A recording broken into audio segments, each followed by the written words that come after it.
Josh Zepess, how's it going, my friend? Fantastic, Wolf. How are you? As I was telling you right before we started, I had a weird start to my day. Went through some real funky energy, but decided that I wasn't going to let it color the rest of my day, and done what I need to. And here we are. And I'm just going to come out here, have some fun, and bring the good vibes. Then I got two words for you. Good morning. Don't I say that at 10 o'clock at night, 5 o'clock in the afternoon? I say that all parts of the day. Good morning. For the reason you just stated. Because we can restart whenever we want. Exactly. Clean the slate. So if you can have a brand new day at any point you decide, if all that crap that happened this morning, you can just call that yesterday and say, brand new day right now, then I think good morning is appropriate. I want to ask you something about that. Before we dive into that, though, because I do have a question, Sharn, and I want to jump into what your intention is. That way it's well grounded. What for this conversation would you say your intention is going forth? My intention is to create. To create. Yes. Beautiful. Inside of that, my intention is to empty myself out for whatever is going to ultimately be channeled or created, and to come as nothing inside of that. And speaking of creation, kind of circling back to what you said. So you said that we can restart whenever we want. In essence, good morning. Correct. It's a decision, not a time of day. Yeah. Where did that begin for you? Because unless you just came out the womb fighting, saying life was awesome and you're never going to get beat down by it, where would you say that came from? Wow, that came from years of self-reflection, personal development, leaving corporate America, leaving my old negative, skeptical, unhappy self behind. That's really where that came from. But I've been saying that probably for about a year and a half now. Every time I talk, every time I speak, every time I introduce myself to a crowd, I always say, good morning, champions. All my videos, all the same thing. Good morning, champions. Because inherently, no matter what time of day it is, where you're at, how you're feeling, you can always make that choice right there in that moment. Say, you know what, whatever is happening has happened, and now I get to create newly. Hence your intention to create. Exactly. And then I accuse people of being champions, which I don't think. How dare you? Yeah, exactly. That doesn't happen too often. How many times do people accuse us out there of being a champion? Where does the champion archetype come from? Comes from our source, where we all come from. I believe we all come from the same source, whatever you call it. People call it universe, nature, God, Moses, Jesus, whatever. But I believe we're all from the same source as human beings. And I believe that's a source of greatness. I believe we were born for greatness. Now, we're conditioned to lose. We're conditioned to struggle. We're conditioned to do things that are unnatural and not truly ourselves and not authentic. But I believe we come from the same source. And that's why I call people champions, because it's never too late to kindle that. It's never too late to get back in touch with that person you're supposed to become, which is, to me, your intention for your life. So whenever we're creating newly, it's pretty much every single second we can say, I decided to be a champion right now. And sure, we'll have our bouts, we'll have our times when we kind of get knocked off, which, I'm going to be frank with you. And all the time that I've known you, I've never seen you not be this way. I will be completely transparent in saying that I have I'm waves. I'm going through a massive amount of personal expansion and self-awareness, and realizing how much of my deeper psyche has been wired for not enoughness and not a good enoughness. And one day I'll be good enough, and unworthiness. And now I'm actively having to go through that work. But you have always remained steadfast every time I've seen you. And I really deeply admire that. By the way, I'll be honest. I'll tell you, I probably go through the same cycle as you go through. I maybe approach it a little different, or I believe in when we speak out our troubles, we energize them.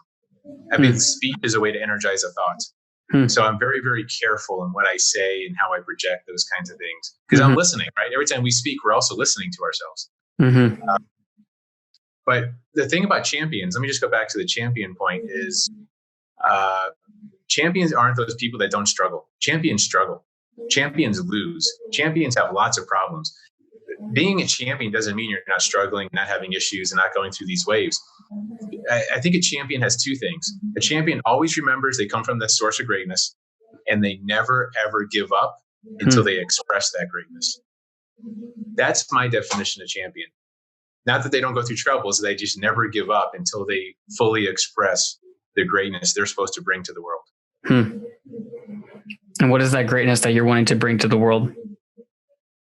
For everyone is different. Everyone's got different talents and passions and skills and things that are authentic and genuine to them. Sure. I can't tell someone what it is for them. I can help them discover it, but I can't tell them what it is. Mm-hmm. And what would you say yours is? I think mine is messaging. That's one of the things I could do. Like, I don't have to think about it. I'm constantly coming up with new messages and ways of communicating and inspiring and like punching people in the heart and hugging them at the same time. I can do that. I've got this weird, uncanny ability to get a point across very eloquently in a nice way, but also slap them at the same time because they're being idiot about whatever they're thinking or not thinking. So I'm putting that to as much use as I possibly can. Yeah. Just like being able to, like, so to speak, slap them out of the normal pattern that they're going through and to ultimately get them to remember your greatness. Good morning. Like we're always creating, and not to get stuck in those loops of, apathy and feeling bad for oneself, but to just acknowledge, we have those waves and good morning. Yep. And part of that also is asking the right questions. Mm-hmm. I really am very good at asking the right questions. Because I think we need to talk about the truth that no one wants to talk about. There's a lot of stuff out there people don't want to talk about because it's hard discussion. But we need to expose the truth you're not supposed to know about all that stuff you care about. And that's a big part of it. What would you say one of the major truths that is being withheld that's really important that people know? Oh, there's so many, man. My freedom equation is money times time times identity. So I tend to focus on those. But let's take money, for example. Most people don't realize we're raised to hate money. Mm-hmm. Think about this. Everybody wants money. We work, we give up our life for money, literally give up our life to make money. But we don't realize how much we hate it. And I'm telling you something, if you hate money, it ain't going to hang around you too much. It's really going to be hard to make money if you hate it. Mm-hmm. So, but we don't realize, I think that's one of the truths that need to come out. All these money myths were taught growing up, right? Money can't make you happy. Money's the root of all evil. Money isn't important. Rich people are mean. There's a ton of them I have. It keeps us in a negative mindset about money. And we end up we think money's dirty. We think money's like, oh, rich people are mean. Well, I don't want to be a mean person. I'm a nice person. So therefore I can't have money. And subconsciously it drives us away from making money. Mm-hmm. But really, why can't you love what you do and make money? Why can't you just follow your passions and learn how to monetize it and realize you making more money doesn't take anything away from anyone else because money's abundant. And you have a massive background in this subject because you came from corporate America. Right. And now you're, as I understand it, you're freedom fighting. Correct. What did that journey look like? So clearly this wasn't who you always were. You went through a self-awareness journey and really figuring out what your truth was and learning how to articulate that and understand it. Now you're like, okay, I need to bring this to the world. Where did that, I guess, if you will, wake up call when someone or yourself slapped you across the face and said, wake up? Where did that start? It was probably a series of wake up calls. Probably the main one was actually about money. It was my 401k. When I realized my 401k was never going to retire me, according to this thing called math, right? According to math, there was no mathematical way that I was going to retire one day from corporate America. You know the dream, right? You work 30, 40 years, you retire, you go travel the world and see your grandkids. And I would have had no money to do that. And I was max funding my 401k. I was putting as much money legally into it as I possibly could for 18 years. And it was never going to work. But here's what really pissed me off. And here's the ultimate wake-up call. I found out it wasn't supposed to work. Wolf, listen to this. By design, it was never supposed to work. And I wasn't supposed to know that until it was too late. The 401k was designed. I won't go into the history of why it was designed, but ultimately it became a very expensive savings account where the financial industry can make a lot of money. And it wasn't designed for the savers like me. So it wasn't supposed to work. And I just happened to see the matrix, right? I happened to like see the glitch in the matrix and find out about it. And I wasn't supposed to.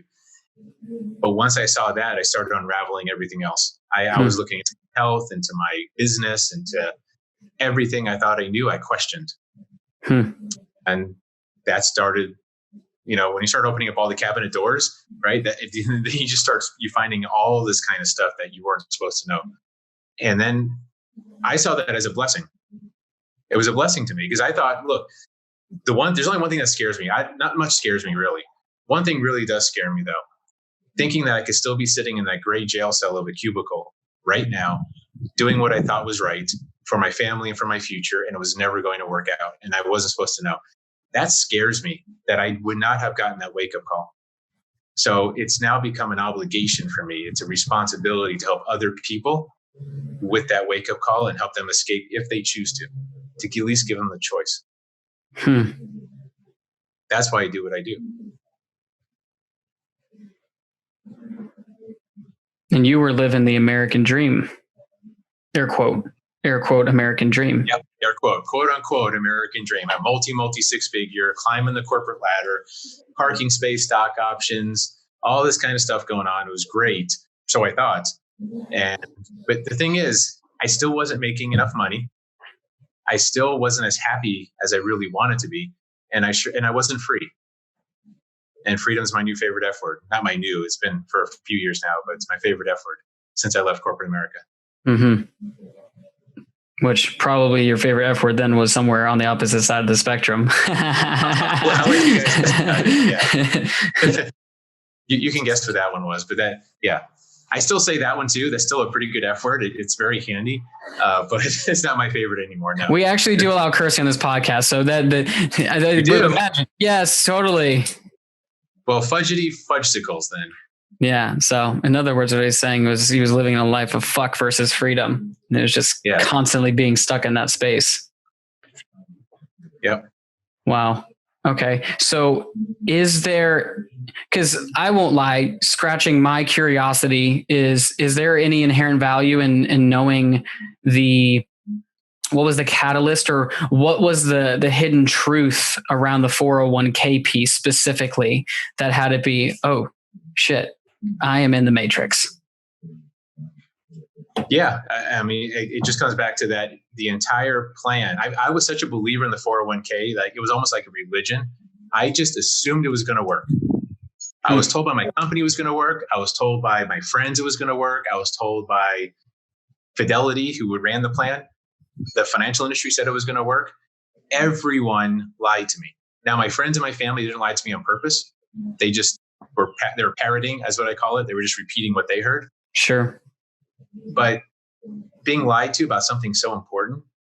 And then when I was able to get that awareness, that switch, just once you become aware of a lie, then all of a sudden, awareness is the first step towards choice, right? Once you have awareness, you can make a different choice. And when you make a different choice about something, you can actually control it. And I like controlling things in my life. I don't like being on an airplane and then like having it go out of control, right? I want to be in control of the important things in my life. So just that little piece, that was the first time I found something such a big lie and such an important lie to me. And I was able to turn that around and find out the truth. And then I just started looking at everything else, right? That opened up the floodgates of exploration, asking questions, not just doing what I was told. Because I grew up as a soldier, right? I grew up as a good soldier. Everything I was told to do, I did. But that was the end of that. No more. And I've never been freer since. So then what is like an alternative? So someone's listening and or even myself, I'm like, oh snap, I was putting all my money into a 401k and this guy is saying that it's not the way. What tenant do I ground this upon and which direction do I go then? Well, so here's the thing. It can't retire you by itself. Sure. It's not the end all be all. Can it be part of a plan? Yes, it can be part of a plan, but there's got to be other elements. There's got to be other ways, other saving. I don't want to go into details of other things. I don't want to give advice or anything like that, what I would challenge your listeners to do is to do the research on the 401k, understand how it works, and then use it appropriately. Because it's a tool. It's a tool like anything, like a savings account, like mutual funds, like life insurance, like IRAs and Roth IRAs and all these other instruments out there. It's a tool, but it's up to us. And by the way, I feel bad. I give myself, I hit myself on the arm a little bit on this because I should have researched it before I put money into it. Sure. That was the big lesson. Like, I didn't ask the questions. I didn't do the research myself. I didn't learn it. I'm using this dangerous tool and I don't even know how to use it. It's like a knife. If you're trying to use a knife and you don't know how to use a knife, you're going to cut yourself or cut someone else. And that's how I feel about 401ks. It's a tool, learn how to use it, and then use it appropriately. And that seems to be the sad part. A lot of our world is we don't question things because we're told by what we believe are credible sources and authorities saying, hey, if you do this, or go to school, get good grades, get a good job, put money in your 401k, white picket fence, couple dogs, family, whatever. You do this, you are living the American dream. Good stuff. Success. Yeah. This is the success. And yet in that delusion, in that walking around with a blindfold, if you will. Yeah. We don't actually inherently start to ask those questions until apparently you had some awareness. Thank goodness you had that awareness, because here you are now and you've made that shift. But for many of us, that blindfold in a way is still on. And a lot of us don't realize that it's on. It's like, it's a choice, but in a way it's like we don't even know that it's a choice because we're just being good soldiers. We're just listening to what we've been told. Most of us are living someone else's life, where our belief system is borrowed from someone else. I hate to say this, but I think for a lot of people, and it's unfortunate, I think a lot of people probably have 2 to 3 original thoughts in their entire life. That's about it. I think most of what we think and most of what we believe is borrowed. Parents and society and TV and schools. And that's where a lot of it comes from. We're not taught to ask questions. We're not taught to ask questions, but we're taught to not ask questions. Don't question authority. Do what you're told, right? My mom used to say, do as I say, not as I do. That was her favorite phrase. Do as I say, not as I do. But yeah, that's a big issue. We don't live our own lives. We don't figure out what our purpose is in life and why we're here and how to fully express it. How does one begin to go down that journey of finding their purpose, because ultimately it's about like you said, it's like a removal of the blindfold and being like, oh snap, there's far more than I had ever imagined right here. And naturally, when we start to go down the path of the unknown, the brain wants to latch onto, the body wants to latch onto the comfortable feeling, and it just becomes overwhelming. And much like a confused mind doesn't take action. So it's, you tell someone, well, you need to change your diet. It's like, well, if you were to really look at diet, like that's a massive conversation and most people would get lost in it before they even started. Where does one begin that journey without necessarily getting overwhelmed to the point of just screw it, I'm just going to do what I've been told? That's easier. Yeah. And this is a very, very big question. One of the first things I put people through is what I call the wake up call, the awareness piece. We have to bust some myths. So in other words, you were probably told, or most people are told, you can do what you love, or you can make lots of money. That you should go to school and find a career that makes lots of money. We're so focused, and even though we hate money, right? It's ironic, but we're so focused on making money. And I'm going to submit to you that you can love what you do and make lots of money. Mm-hmm. So the first thing we got to do is bust the myth that money is scarce, that you can't do what you love and make money. If you start believing that, if you actually understand that you can do what you love and monetize it, now we can sit down and we can let the dust settle. We can just kind of quiet down a little bit, and you can start listening to your heart, listening to yourself. And one question I usually challenge people to ask is, if you were paid in happiness is now the national currency. Money's gone, just happiness. So the happier you are doing what you're doing, the more wealth you have, the more things and more stuff and more happiness. What would you be doing if that were the case? If you're just purely paid in the amount of happiness you have, what would you do with your life? And then you start to see people come up with these ideas, right? Well, I would just work with horses, or because that just brings out joy. If I could just do that all day long and make money at it, oh my God. Or I would just write, or I would sing opera, or I would talk to trees. Like, it doesn't even matter. There's no wrong answer. But that's one of the starting points, I think, for a lot of people. If they can answer that question, then there are ways to monetize everything. Because money's everywhere. The number one money myth I was told growing up was money doesn't grow on trees. I don't know if you heard that one before, but I heard that one incessantly. I've heard that one a few times. Yeah. And then guess what? I found out that's a full lie in every aspect. One, it comes from cotton, or linen, which comes from cotton, which means it does grow on trees, literally grows on trees. And then also, it's so abundant. There are more dollars. There's more money out there than there are leaves on the trees. So that's a lie in every aspect. So if you understand that, then what do you want to do with your life? What is your purpose? What are your talents, skills, and passions? And then how do you monetize it? That's the next step, monetizing it. So first you have to know where we're going and really what in essence is going to bring us the most happiness. Because if we don't even have that, it's like the whole Alice in Wonderland quote where it says, I think she's talking to it's a cat. I think it's a cat or a rabbit. I think it's a cat. And she's like, where do I go? And it's like, well, which direction do I go? And he's like, well, where do you want to go? It's like, it doesn't really matter to me. It's like, well, it doesn't matter which way you go. Because it's like a compass with no true north. It's like, if you have no true north, no guiding star, nothing that is compelling us towards something larger, then it doesn't matter. That's right. Too many of us don't know what we want. When I ask someone, what do you want from life? What do you want? Anything. I don't know. They say, I don't know, or they can't quite clearly define it. And I know I dug into this question because it fascinated me. How could you not know what you want? Think about that. It's like saying, I want to go on vacation. Well, how do I go on vacation? And like you said, well, where do you want to go? Well, I don't know. Well, then I can't tell you how. So I started digging, and I found out people stopped asking that question. We no longer ask ourselves, what do we want? And I dug deeper, and I found out why. When I started asking, well, how come you're not asking yourself this question? How come you're not asking yourself, what do you want? And the number one answer I got was, this is sad. This is tragic.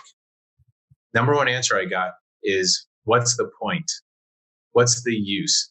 I can't have it anyways. Where I am in life, doing what I'm doing, I'm working 3 jobs, or I don't have a job, or I'm trying this and I'm trying that. What's the point, Josh? Why should I?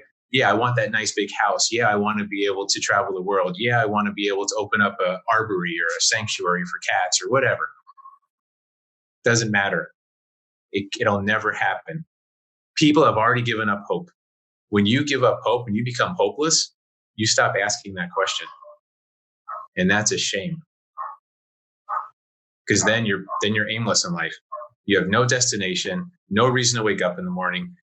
And then you just tiptoe through life, hoping to make it safely till death one day. And that's tragic. And it doesn't have to be that way. It reminds me of I don't remember what the name of the experiment was, but it was done way back when they were, I think it was either on dogs or rats, but either one, it was about the concept of learned helplessness and how if the animal tried to think it was a dog, but they were trying to have it touch a button. So they were encouraging it to touch a button. And every time it touched a button, it got shocked. And it's like, first time it gets shocked, it's like, oh, that really sucked. Does it a couple more times. Shocked. Nothing. Shocked. And just keep shocking. Eventually it just decides to lay there, and almost like a doggy depression, it just gives up. It's just like, all right, this is what it is. And at some point they administer and they change it to where when they presses the button, it rewards them, and it actually allows them to, I believe it's to leave. I don't think it's food in this one. I might be mixing some of my experiments, but it ultimately gives them what they're probably seeking. And then all of a sudden they light back up and then everything shifts. And I think that there's something to be said about when you feel like you've been knocked over the head enough times, at some point, even as humans, we just this is what it is. This is how life is. This is ultimately what we've been conditioned to believe. My belief, my subconscious is set for not enough and lack. And there's no way I could possibly take what I want to do, what I love, what I could be paid for in happiness, and actually turn it and monetize it into something that I would really enjoy. How does somebody, if they're 3 jobs in, or they feel like they're in the dead end job or something like that, like maybe they can't completely jump ship and take their idea and turn it into something they can support their family with. But how does somebody begin making that journey in a way that is manageable, practical, and also doesn't lead someone towards apathy? Because I would imagine that it takes work. Yes, of course. And the last thing I ask people to do is leave their job or 10 jobs or whatever they got going on. That's got to keep going. That's keeping them treading water. But then there's the additional time. There's always time for what's important. And by the way, time, I hate using the word time, but that's what people understand. Time is a made up concept. It doesn't even exist. There's only life. There's life and there's life and there's life. Time is some man-made thing for make sure we're at the same place at the same period of our life. Let's just say time. There's always time for what's important.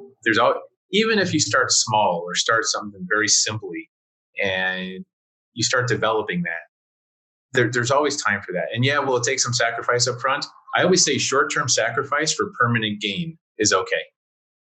We have to give up our cheesy nights on Thursdays. All right. Yeah. You have to give up a couple hours of TV a day. Yeah.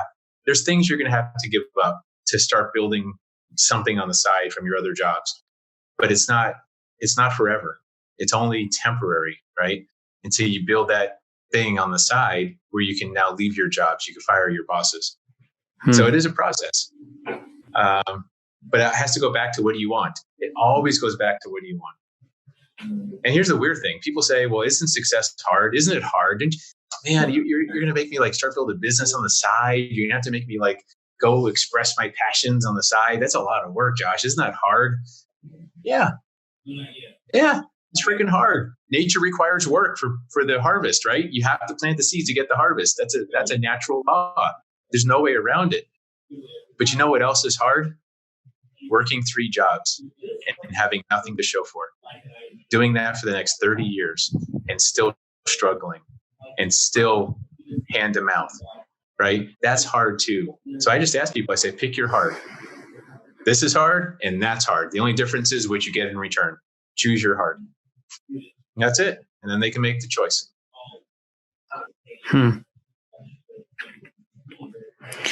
It seems simple, but in application, it's not that easy. And I think there's something to be said, circling back to the concept, not the concept, rather the application of the subconscious. When we literally condition our bodies. Our body is our subconscious mind, as Joe Dispenza would say. If our body is wired for shame, guilt, not enoughness, we become neurochemically addicted to those feelings. So as soon as we even begin to make that shift, that thoughts start running and it's, oh man, I got to get up earlier. I got to give up my TV show, or I got to not eat that cupcake. But I love having my cupcake at the end of the day because it's the one thing I get to look forward to after a long ass day of work. Our minds always fight change. Whether the change is good or bad is irrelevant. Our minds, our bodies always fight change. It likes homeostasis, doesn't like change. But we have to realize our mind isn't part of us. Our mind isn't what we are. Our mind is a tool. It's not who we are. It's not what we are. And that's the key. So I don't let my mind tell me what to think. I tell my mind what to think. It only goes one direction. My mind doesn't get to do whatever it wants. It's my tool, right? Screwdrivers don't tell me what to do. Screwdrivers don't come pop in my hand and like start moving my hand around, right? I take the screwdriver and I use it as a tool when I need to. That's how I see my mind.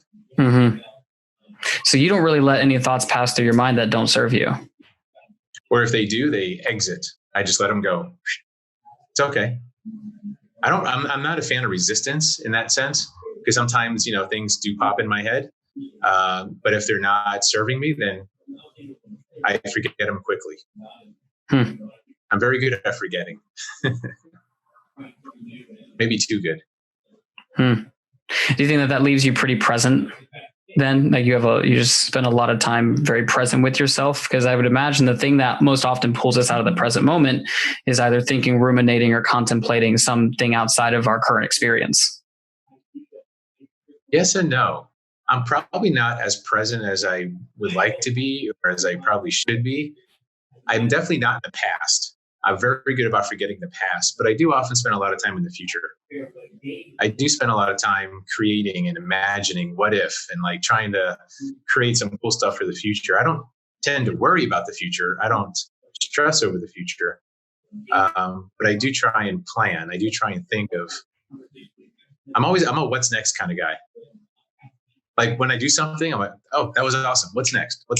I'm always like wanting to move forward. And I have to force myself to sometimes like sit and just breathe. Like, it's okay. You don't have to keep pushing. So, yeah.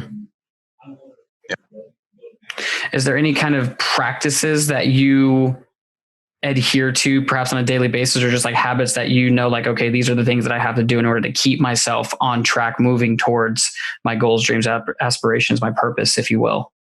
Yeah, of course. I'm a very big fan of morning routines. I wake up, I have a full glass of water, because the first thing I realize is I'm dehydrated overnight. So I put in a good amount of water. I stretch. I have certain stretches I do that activate me physiologically. I breathe. I only do about 5 to 10 minutes of breathing. I don't do a lot, but I do just enough to where I just focus on my breath, stay present. I have some Tai Chi moves I do. I have affirmations I always say, kind of telling myself how to run the day properly.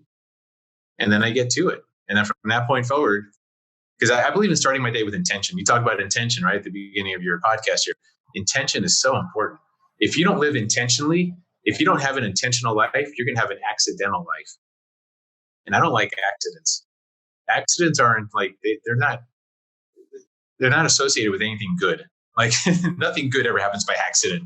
It's usually intention, right? You want to have intention. So I always start my day with intention. Yeah. Or your intention becomes someone else's intention because you gave your intention away. It's like your intention in essence would be like your freedom of choice, being able to say, this is how I want it to be. But if you don't do that, then how you're feeling that day, how you're thinking that day, what your boss decides, or whatever your coworkers or your family, like that then becomes your intention. It's like, your email box. It's like my email box, my email isn't my priority. Like that's really the agendas of other people. But when we don't give ourselves that time to set our intentions, then it's whatever we're kind of left on whim with, which for me this morning, without my intention, I don't know if I'd be on this podcast right now. My head was spinning. My head was running all over the place. I've used this analogy before. It's like somebody comes into your house and dumps out every single one of your cabinets, takes all your clothes and Sharpies on them and throws them on the ground. It was like that. And had it had its own way, just would have had its own little catastrophe and hissy fit. But I had to, regardless of how my head was feeling, I was just like, oh man, right now what I don't want to do is meditate. That's usually how I start my day. I don't want to meditate, but that's the thing that I'm resisting. And that's probably the thing that I need to do. Sure enough, it started to shape out the day. But to your point about intention, it's not your intention, who or what is guiding that intention. Most of us wake up reactionary. We wake up to an alarm clock and it's go, go, go, and we're just reacting. But reaction's not good. You want to respond, but you don't want to react. And so much of our life is probably spent that way. I had an exchange with somebody that was, I would just say, is less than ideal. It happened today. Someone, like in the middle of my journaling meditation time, I just hear yelling. I'm just like, ruh-roh. Like, so I go and address it. And I was in this almost just like, I can't be messed with type state, in that, like, I hear what you're saying, and right now I don't have space for this. But I normally would have gotten very triggered and very angry and very frustrated. And like, why would you do that? Like, they're pointing a finger at me and I'm pointing a finger at them, but both of us got 3 fingers pointing back at ourselves. It was just like, I get it. wherever you're coming from, I get it. I can't manage this right now, but I promise I will. And that was a choice, but it very well could have been someone else's intention overriding my intention, which for today, which I wrote, was to surrender to love. And to surrender to love is not to be reactionary. That would be very opposite my intention. Yeah. That is cool. I like that, surrender to love.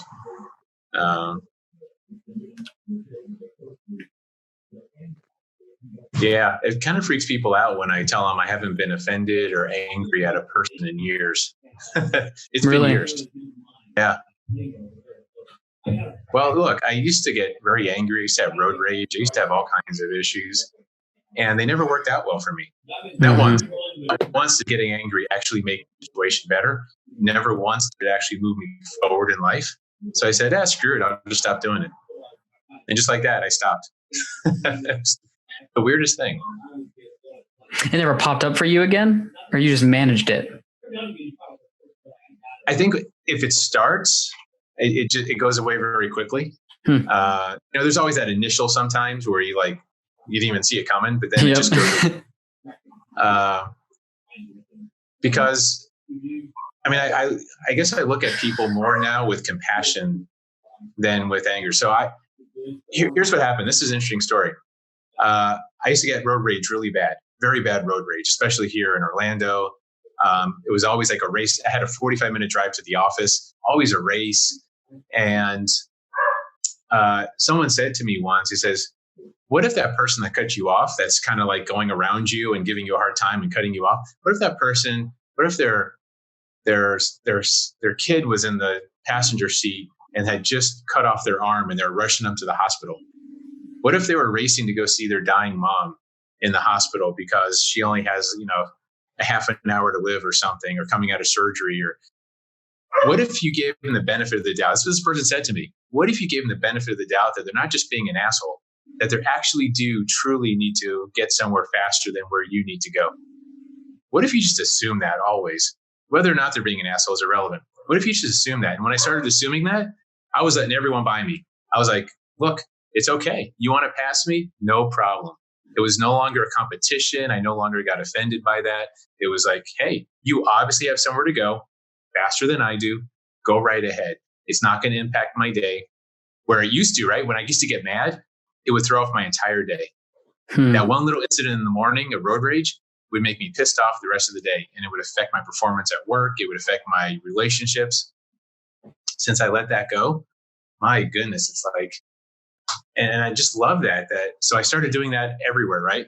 I assume the best. When someone gets angry at me or says something, they're trying to be hurtful, I don't see it as them being an asshole or trying to attack me. I see them as a person in pain. They're in pain. There's something inside that's not right, that makes them feel like they have to lash out. And I have compassion for them. I have pity for them. I feel bad for them. It's like a crying baby. Like, can you get mad at a crying baby? Can you?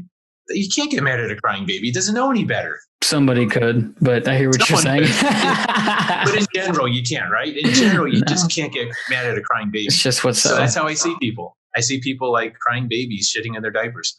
And then ever since I started seeing people like that, how do you get mad?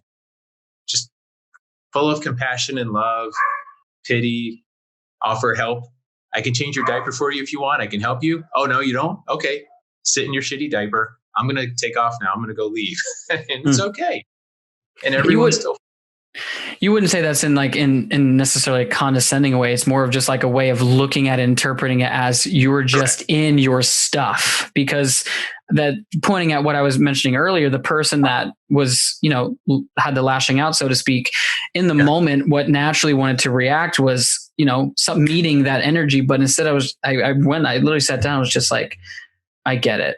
I so get it. And I actually am very clear that the reason why the person reacted the way that they did was because they love me and they're afraid. But the fear overtook the intention of love, and it got expressed as fear, which came out as anger.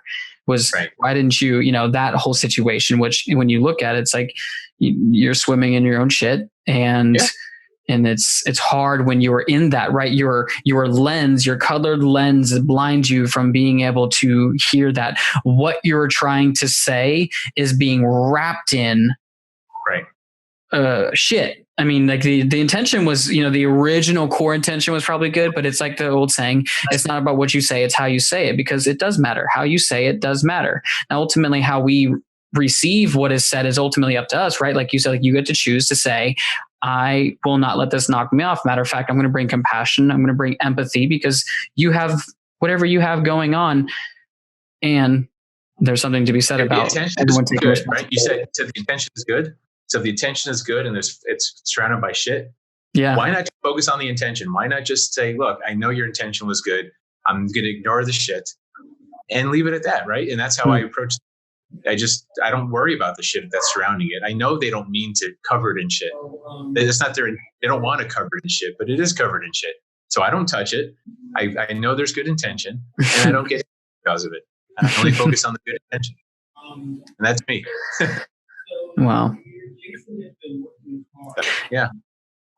Which circles back to the age-old wisdom that perspective really is everything, and not to use that as a way to deny the inherent reality of perhaps some of the things that are going on around us, but to realize at any point we can make a choice to say good morning and see beyond that, because it's tough. It's tough when you are in the thick of that to want to make that choice to see love. But that really is the difference between living a cultivated, created life versus a reactionary byproduct of your environment life. Correct. And it's not that you don't not see the shit. I mean, I still see it. I still see it everywhere, and that's okay. I just don't let it get to me, I guess. It's there, but it's okay. It's there and it's okay. So you're not blind to it. You're just accepting of it in a way. It's just there. Correct. There's a difference, right? I don't believe in ignorance. Ignorance is my enemy. So I don't want to be ignorant of anything, but I'm okay with it. If you need to come over to my house and take a dump on my carpet and that makes you feel better, I would like you to clean it up. But if not, then fine. You may not get invited to my house again. That's all. But I'm not going to get angry. It's not going to be the end of the world. It's okay. And we'll move on.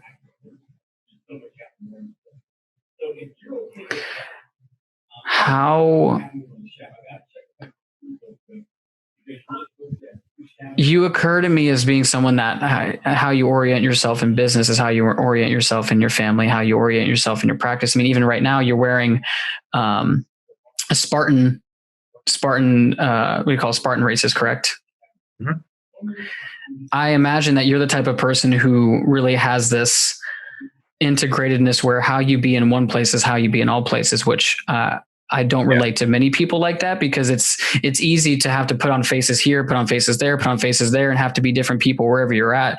How would you say that how you be as a person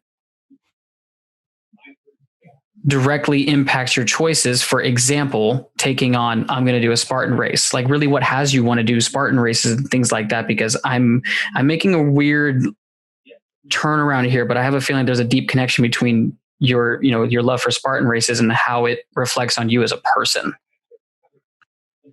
So I guess there's a couple answers.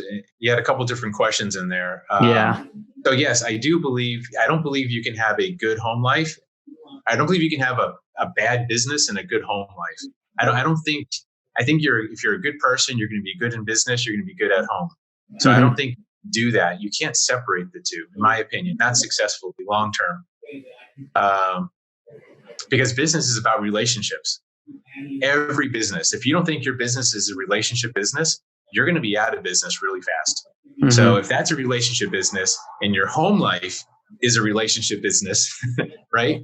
You have a lot of partners. You have spouses and kids and cats and all kinds of partners. What's the difference?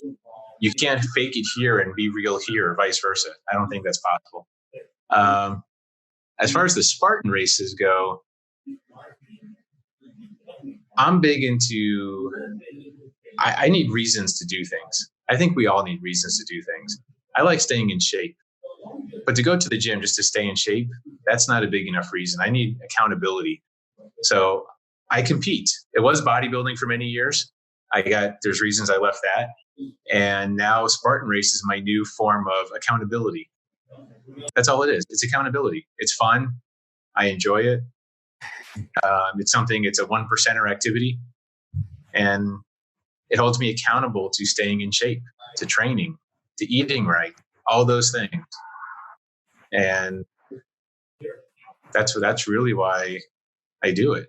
And I like it. You put in a system in the form of Spartan Race as a structure for commitment and accountability towards your larger purpose and vision. Hence the why. I want to stay healthy. How do I stay healthy? Oh, let me go and let me take on this practice in a difficult one, if you will. That's why I think kids succeed because in school they have a report card. There's accountability in when we were growing up, because if we didn't get a good report card, there'd be consequences, right? What's their accountability as adults? What's our adult report card? What's holding us accountable in terms of money, health, mindset, relationships, any of these things? What's holding us accountable? We have to put those in place because there's nothing else that holds us accountable. What's our adult report card, right? In a way. Well, it would seem the amount of money in our bank account in some ways. That's our financial adult report card, yes. What about our health adult report card?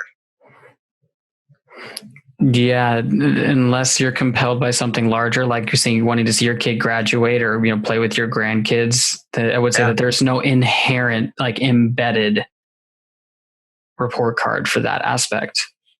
Right, but let's say it's your medical test, right? Your blood work or something like that. That's your report card. Okay, but if you back it up into before the report card, there's a series of tests, right?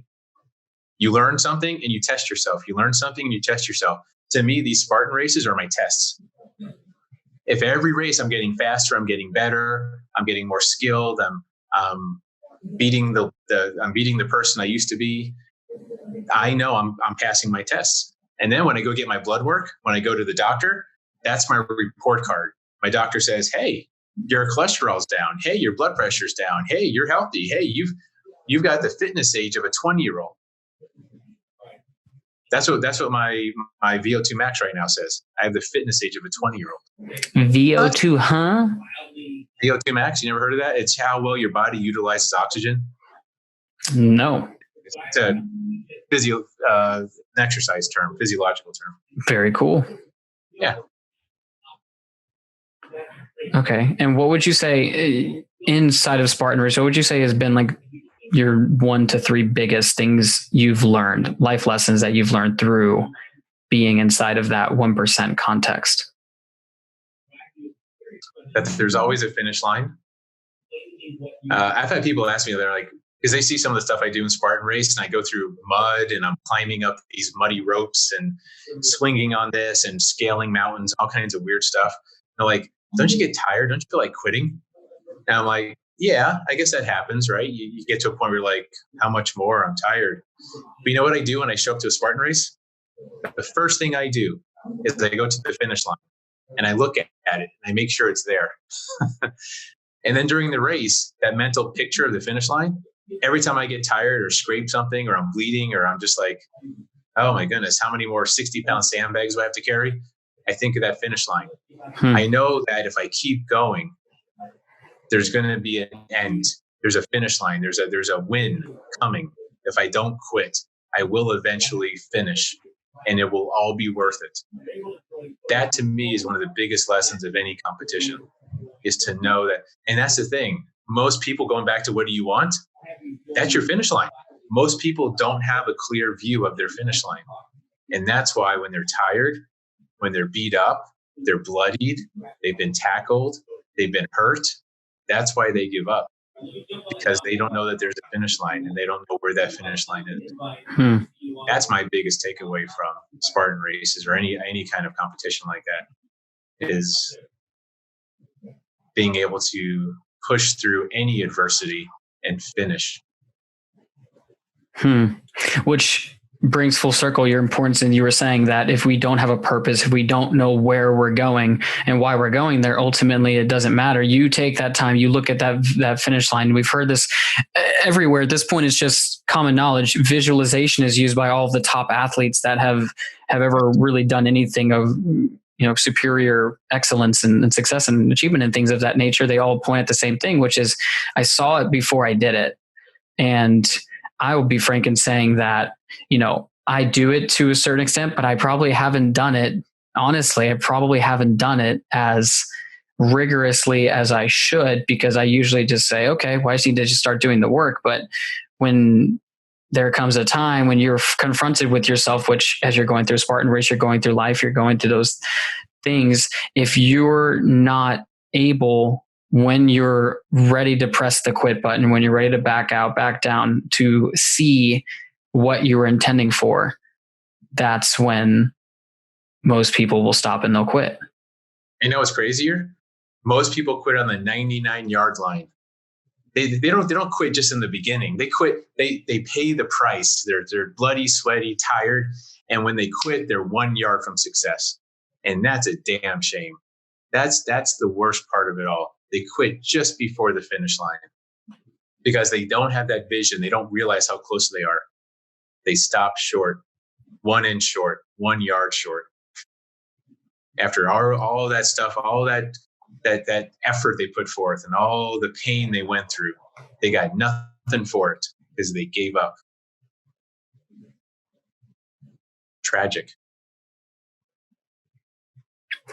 Do you suppose that asking the question, what would, if you got paid in happiness, is that the way to see the end of the Spartan race? Or is there something even more specific that people can use to see that? Because obviously, and if you're doing a race, you can go and look at that and it's real. You have a mental image. Now, of course, our brain's actually really brilliant in that we can, as Joe Dispenza would say, I circle back to his work often because I think it's brilliant, is mental rehearsal, is being able to make the future possibilities so real that our brain can't tell the difference, that we could literally convince our brain in a wakeful walking state that experience is already happening now. And then it begins to actually, we've heard the saying like law of attraction, we literally begin to draw the experience to ourselves because we have neurologically begin to install the hardware and the software necessary to actualize that potential. Circling back to my question, do you think that the answering the happiness question does that, or is there even better way to get clear vision? The happiness is just a start. I know people use vision boards, things like that, but I would say test drive your dream. Take it for a test drive. You want a nice car? Go test drive it. Nothing. It is real then, isn't it? If you're actually behind the wheel doing a test drive, you don't own it yet, but you can go see a house. Go to an open house of a house you like. And imagine yourself, take pictures of yourself in that house, like you're living there. Who cares? Who's going to know? You want to travel the world? Maybe that's just your experience. Go spend a night. Maybe you want to travel like very ritzy. You like the higher level. You want to be pampered and all that. Go spend one night at a Ritz-Carlton or an Intercontinental or a nice resort like that. Go spend a night there. Go test drive it. Get as close as you can to that kind of life, even if you're only renting it for a night or for a minute. And that'll help with your imagery. That'll help with your vision.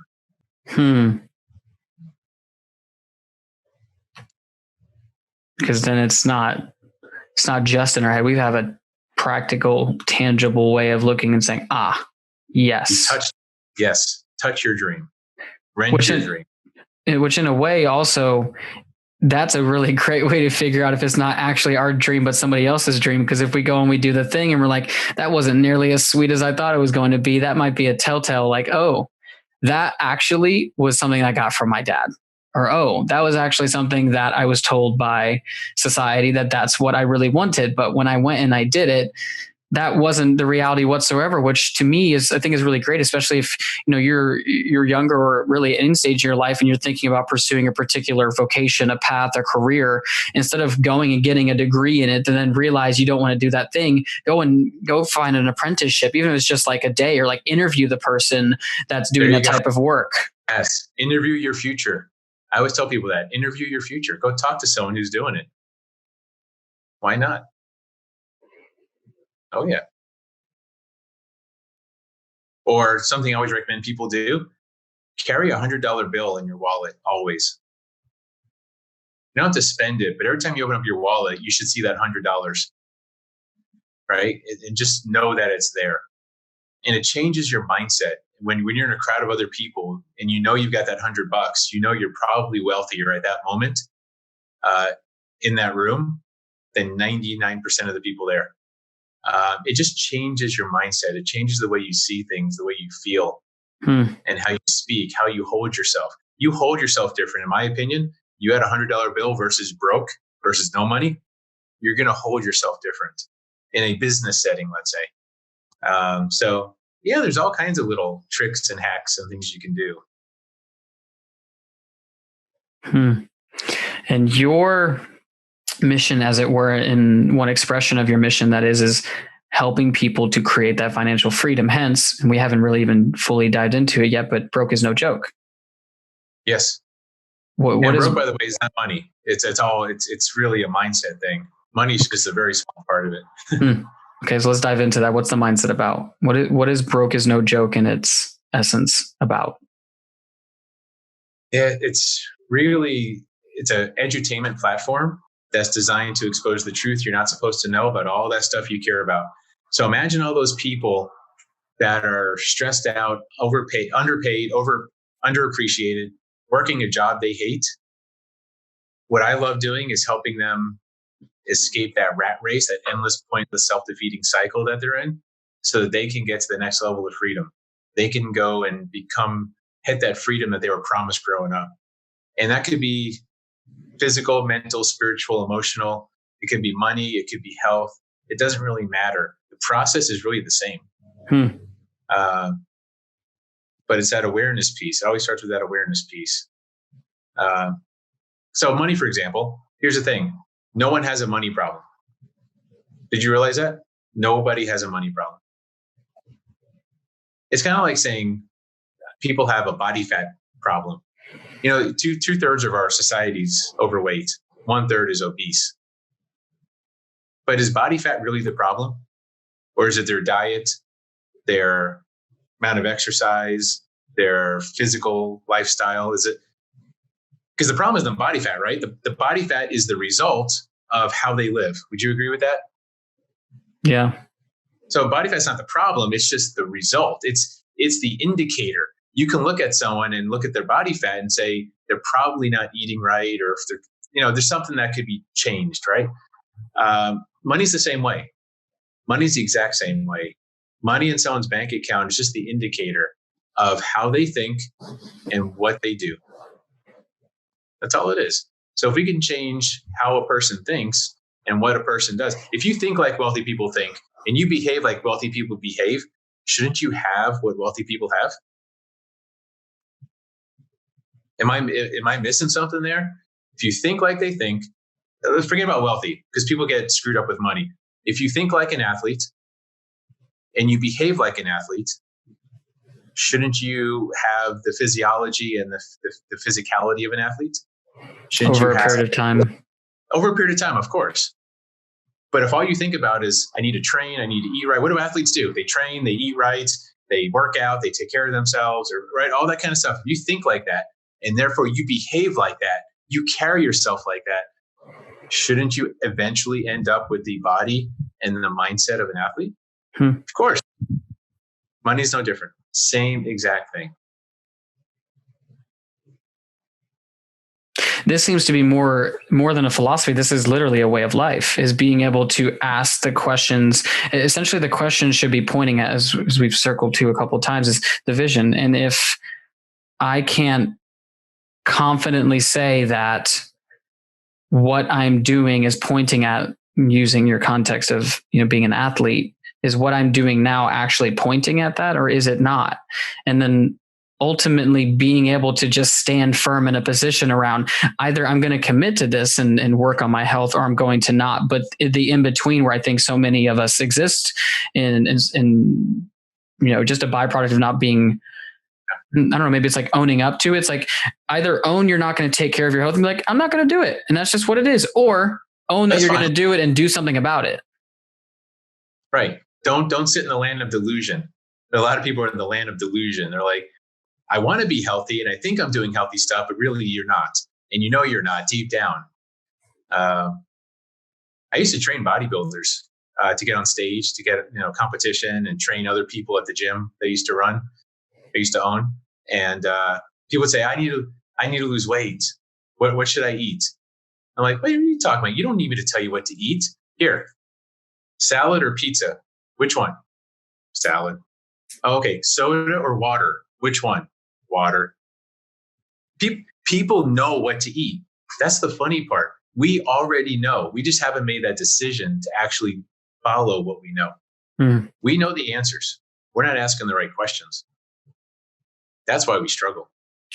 We're not stupid. We know what healthy food is. We know how to work out. And if we don't, we know where to find the information.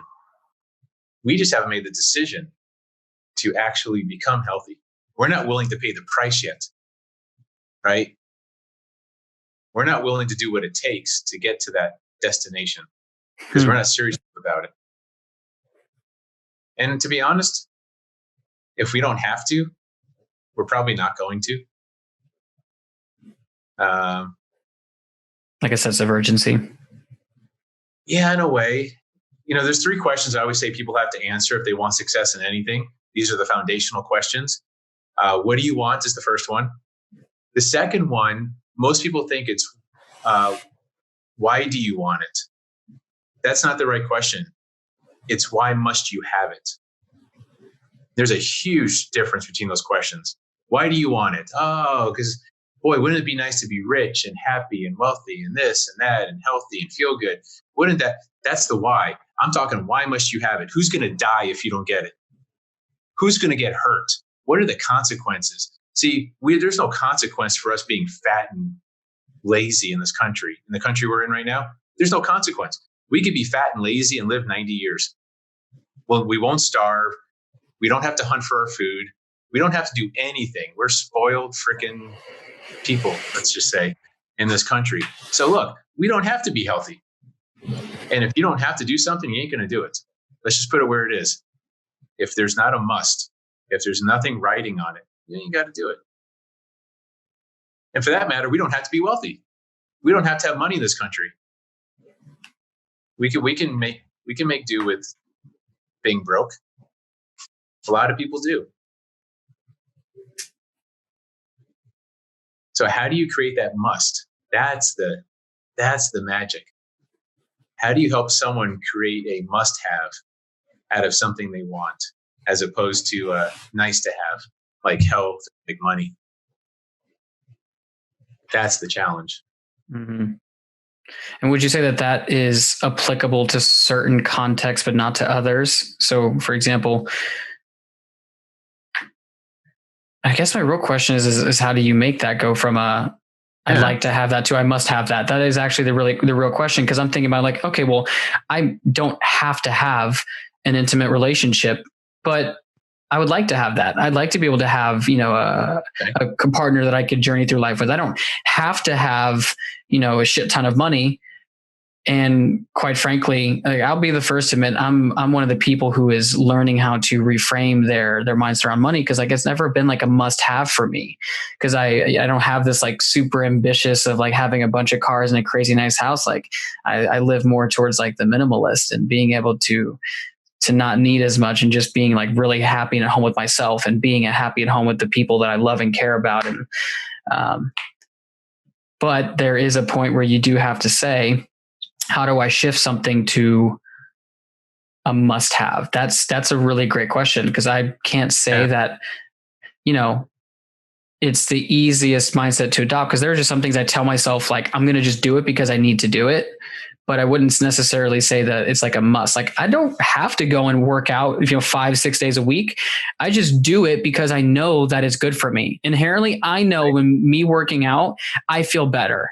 My mental space is clearer. I have more energy, and it allows me to do what I really love to do, which is to move better. And I'm all about movement and animal locomotion. So the consequence of not working out is high enough that it's worth paying the price to go work out. Mm-hmm. That's what you're saying. That's what I'm talking about. What's the consequence of not doing something? For you, the consequence of not working out is pretty high. You won't be able to move as well. You're not going to feel as good. It's going to affect you in every aspect, just like me. I don't think a lot of people have that level of consequence in their life because we're in such a privileged society. We don't really have to be healthy or have money. So there are ways to increase accountability and to drive that must have. There are ways to do that. Definitely give me one. What's that? Definitely give us one. We want to know. All right. I'll give you one. Announce it publicly. You want to lose weight, let's say. That's just a common goal, right? You want to lose 30 pounds. Announce it publicly. I am losing 30 pounds by this date, and tell everybody you know. Because here's the thing. Well, one of the reasons we fail at our goals is we don't share it with anyone. We become what I call a secret agent. Hey, if no one knows, I can quit and no one will know. No one will be any wiser. It lets us off the hook too easy. Announce it to everyone you know. Make a commitment. Let everyone you know you're doing that. And here's the thing. You're not going to be able to quit because the shame of quitting will be so high. It'll be so much.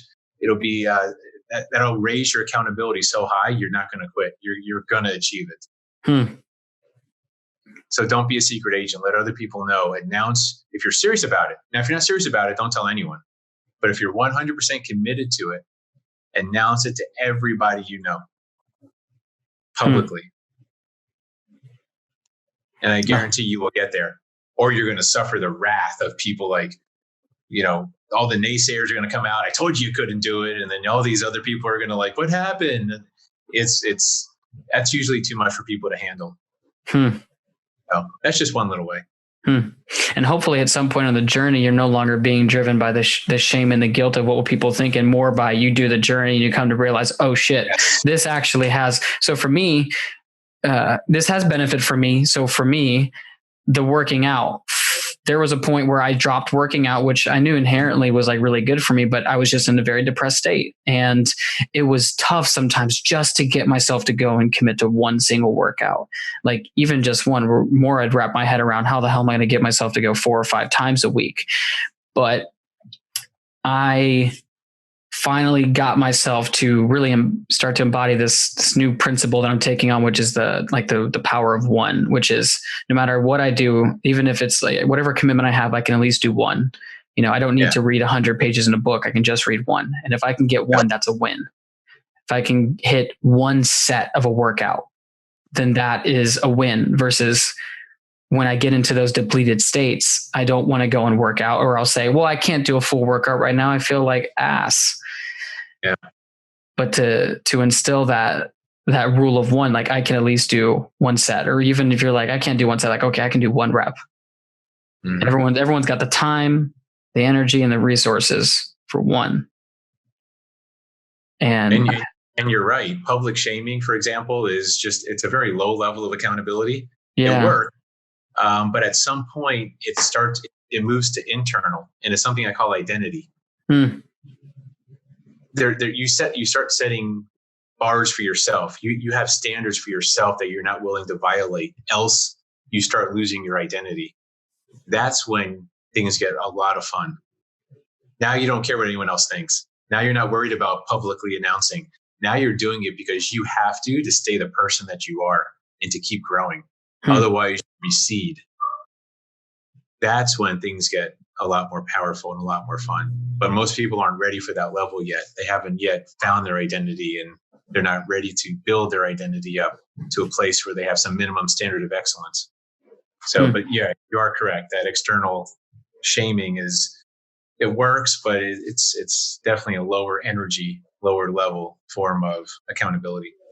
So then in a way, would you say that if it needs to start with that lower level of the shame and guilt, and that's where to start, and that there's not inherently anything wrong with, I always tell people this, is you have to start where you're at. And eventually, if you do it enough times, like with anything, it becomes a habit, then you've missed that workout one time. And all of a sudden you're like, whoa, that day I did not work out. That was the day I felt the most garbage.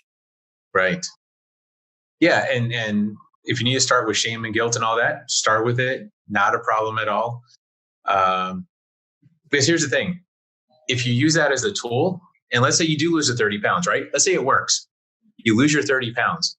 You've never lost 30 pounds like that in your entire life. What just happened to your identity, your self-belief? it just went up a notch.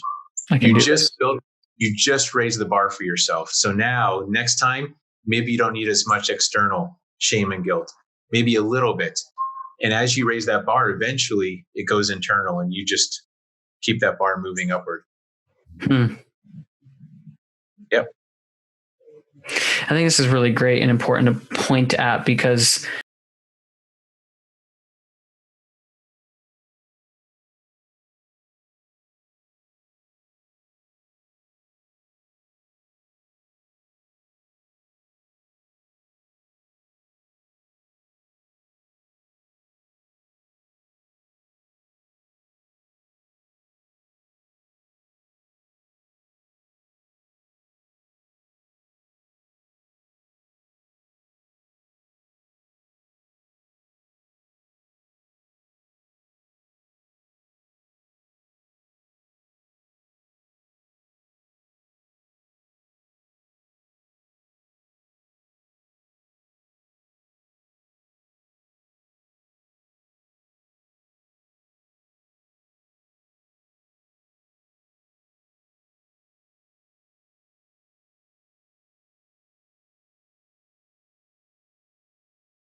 Yeah. And it's remembering the good, but also forgetting the bad. Because there's a lot of programming we go through while we're here, right? And forgetting the bad. I think we're conditioned to fail, but if that's true, then we can also forget how to fail. I think we can unlearn some of the bad things too. The blocks, the things that hold us back, the fear, the doubts, the worries, all that kind of stuff that's kind of instilled into us growing up. We can forget that, which allows us to remember the good. Wow, it's so fucked, and it's so deep just to think that so much of how I was raised, I know a lot of people were raised as the fear of failure, which if you're so deeply afraid of failure, hence don't fail this math test, because what does that mean? If you fail at math, or if you fail at this class, or you fail at any of these things, maybe you'll be punished. You'll probably be punished. You probably won't be stepping towards this ideal that we've created of worthiness, like of the job or whatever it is. So then school is something that you have to do, but when it comes to doing the things that involve your heart and bearing your soul, the fear of failure becomes greater than the commitment to success. And then we don't start or begin because we're afraid of the potential ridicule, either from others, but obviously I would say that our biggest critic is always ourselves. We don't want to have to go through that pain. So why start? Yeah. And you're 100% right. And in school, and as we're raised, we're taught failures on one side of the spectrum and successes on the other. And we're like in the middle, right? So we have to run towards success, stay away from failure. But that's not true. It's actually, we're here in the middle. Failure is in our way and success is on the other side of failure. You have to go through failure to hit success. There's no other way. Oh, you got muted. Ha ha. So now that we're here and success and failure is here and then success is on the other side of failure, the opposite of success and failure is nothingness. Nothing. There's nothing over here. Shit. Which that was very, very beautifully put. Because we go from this perspective of this duality, you're either this or this too. No, You are actually, both of these are inherent in the journey. You will overcome, you'll take on failure in the process of success. But then there's the full opposite side of the spectrum, says there's no failure, there's no success. It's just the journey. This is what's so. Yeah. That even the failure in and of itself could be a success if you looked at it from, yes, I've just figured out one more way that this doesn't work. Hey, you want to hear something slick? There's no such thing as failure. Let me explain. There's only 3 things that can happen. You can succeed, which obviously is not failure, right? You can succeed. You can learn, right? Learn how not to do something, which is not failure because you learned something, or you can quit. And can you fail at something you've already quit on? Can you fail at something you're not doing? No. So you can succeed, you can learn, or you can quit. That's it. There really, truly is no such thing as failure.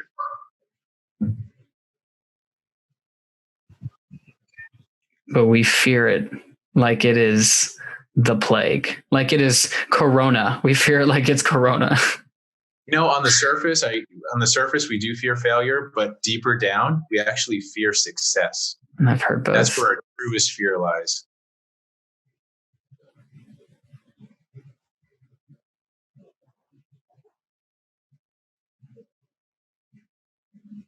Was it Marianne Williamson? It's not our.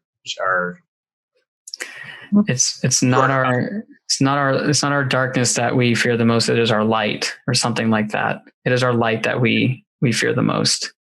Exactly. And she's spot on, man. We are so afraid of success. We're so afraid that once we start pedaling that bike and we start getting a little bit of success, we're afraid that we're gonna have to keep pedaling it forever, and we're gonna have to go faster and faster. And then what if I can't? What if I'm not good enough? What if I screw it up? What if I crash the bike? And we're so afraid of success. We're so afraid to give ourselves a chance. That's our true fear, not failure. Because let me tell you something. Let's assume our failure versus success. Let's go back to our spectrum, right? Let's say it is like this. Aren't most of us like right here? Aren't most of us like right next to failure? Aren't most of us one paycheck away or one no paycheck away from being out of our house? One missed mortgage payment, one heart attack away from being in the hospital and dead. Aren't we just like one little stone's throw away from failure? Most of us. How the hell can you be afraid of something that you're already doing? So I call bullshit on fear of failure. Most people are already failing, or they're a stone's throw away from failure. So I tell you what, it's not fear of failure. It's fear of success. It's fear of what if we are good enough? What if I don't live up to my potential? We're the only species on this planet that can choose to live below its potential. You realize that? No, the tree cannot choose to live below its potential. The tree will have as many flowers and grow as tall as it possibly can, as big as nature will allow it to. A bull will screw as many cows as it possibly can. We're the only species on this planet that can choose to live below what its potential is. And that's our problem. At least one of them.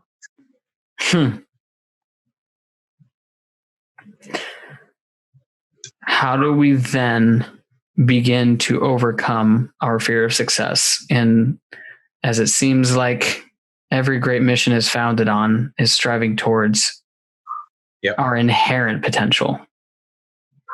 You got to forget all the bullshit we were told. We got to forget how to fail again. That's the first step. We have to forget this American dream. We were talking about the American dream before, the nice house and the white picket fence and the 2.3 kids and the 1.9 cars in the driveway and all this crap. We got to forget all that crap we were told. That ain't our lives. That's not what we're about. That was given to us. We just became parrots. All we do is we parrot what we hear. So we got to stop that crap, and we got to give ourselves a chance. We got to really go out there and not be afraid to fail or to stumble. When we were young, there was a time when we weren't afraid of failing or stumbling.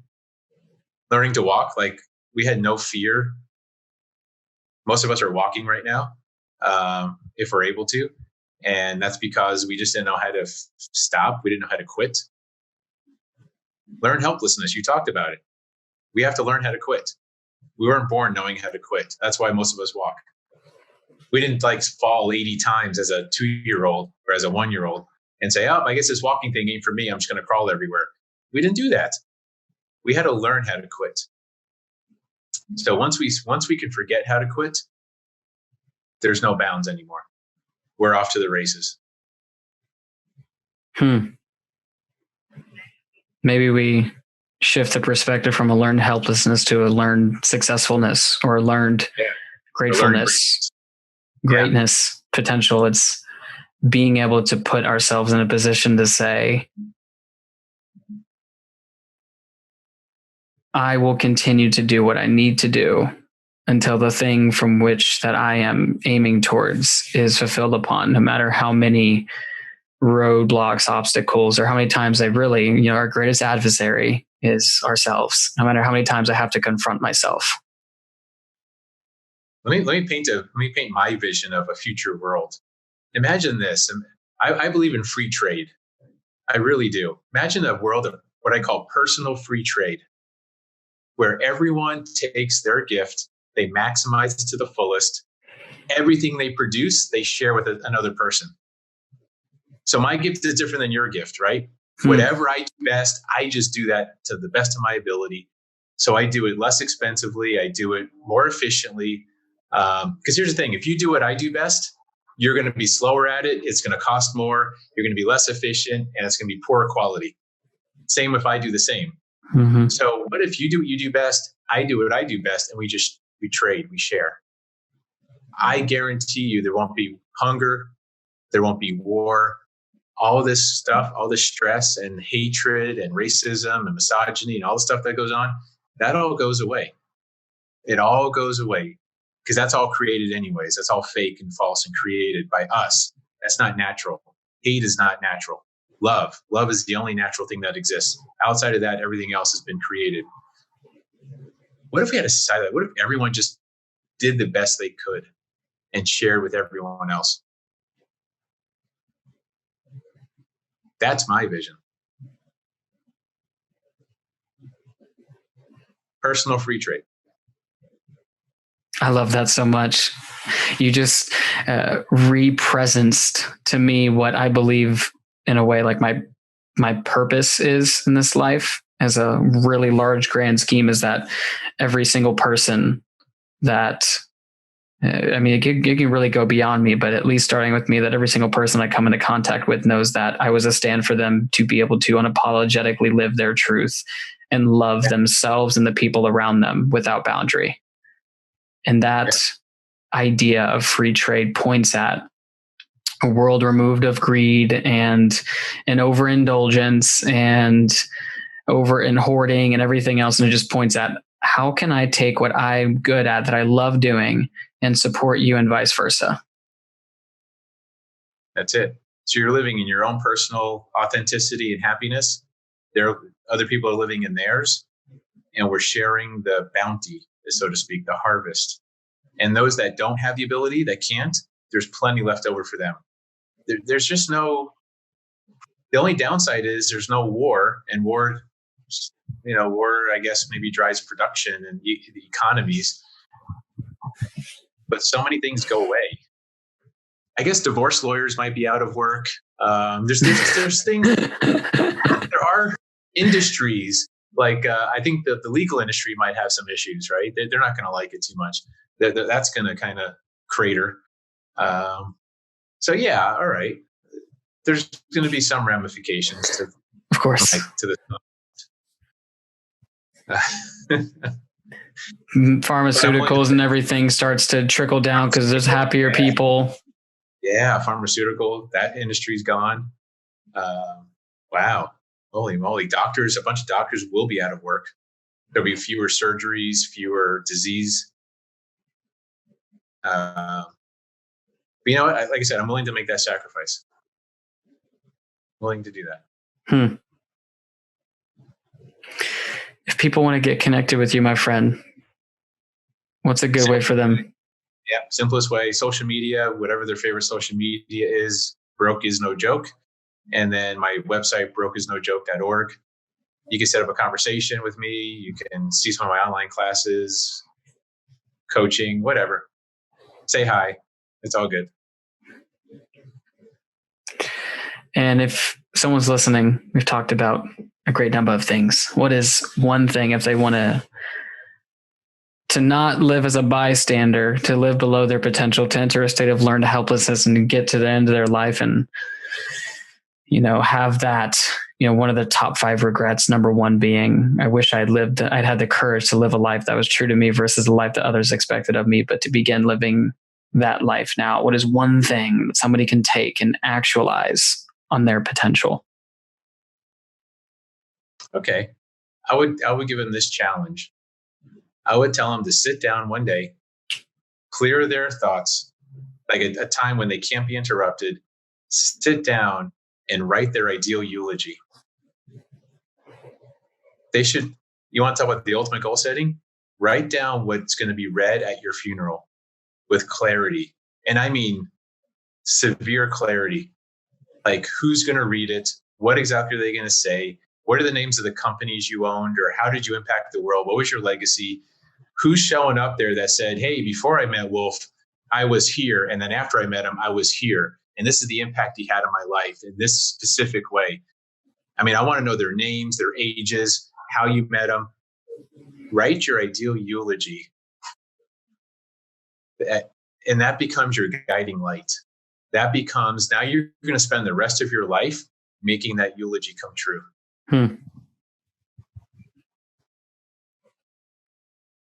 It's a good starting point anyways. Start with the end in mind. That's it. That's the ultimate end, right? Brilliant. Well, Mr. Zepess, Josh, it has been an absolute pleasure being here with you. This is always fun. Oh, yeah. Be able to share this time, have some fun, say some silly things, maybe even a couple of things that make sense. Maybe. Who knows? Or we're just full of shit. We'll figure it out when time comes. That's right. Hey, if someone takes away one nugget from anything we said and it makes them think a little different or question something, awesome. Mission accomplished then. That's all. Oh, yeah. And for those of you who are listening, thank you so much for your time, for your energy. I love you so much. And as always, continue to find, follow, and live the truth within you. And continue to find and follow the wolf within you. How? Peace. Thank you so much for listening in. If you got value out of this message, we would love it if you subscribed and shared it with your tribe so we can continue to share this message and this medicine with people all over the world. Much love and peace be with you.